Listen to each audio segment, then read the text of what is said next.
মিয়ানমারের পূর্বাঞ্চলে ভারতের বিচ্ছিন্নতাবাদী সংগঠন উলফা আইয়ের ঘাঁটিতে ভারতীয় সেনাবাহিনী ড্রোন হামলা চালিয়েছে বলে অভিযোগ উঠেছে।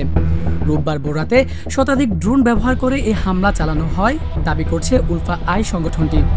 এ হামলায় অন্তত ১৯ জন সদস্য নিহত হয়েছে এবং ১৯ জন সদস্য আহত হয়েছে বলে দাবি করছেন সংগঠনটি। তবে ভারতীয় সেনাবাহিনী এ অভিযোগ অস্বীকার করছে।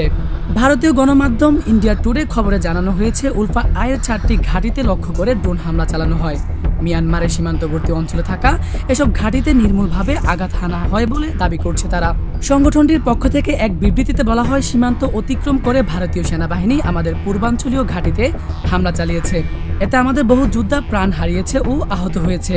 তবে ভারতীয় সেনাবাহিনী এই অভিযোগের কথা অস্বীকার করেছেন। দেশটির প্রতিরক্ষা বিভাগ বলছে এ ধরনের কোনো অভিযানের সাথে তাদের কোনো সামঞ্জস্য নেই বলে দাবি করছে তারা। উলফা আইয়ের এই সংগঠনটি দীর্ঘদিন ধরে ভারতের আসাম রাজ্যে স্বাধীনতার দাবিতে আন্দোলন করে আসছে। তবে সংগঠনটি ভারতের কেন্দ্রীয় সরকারের কাছে নিষিদ্ধ ঘোষণা হলে মিয়ানমারে তাদের একাধিক ঘাঁটি রয়েছে বলে দাবি করে আসছে ভারতীয় গোয়েন্দা সংস্থা।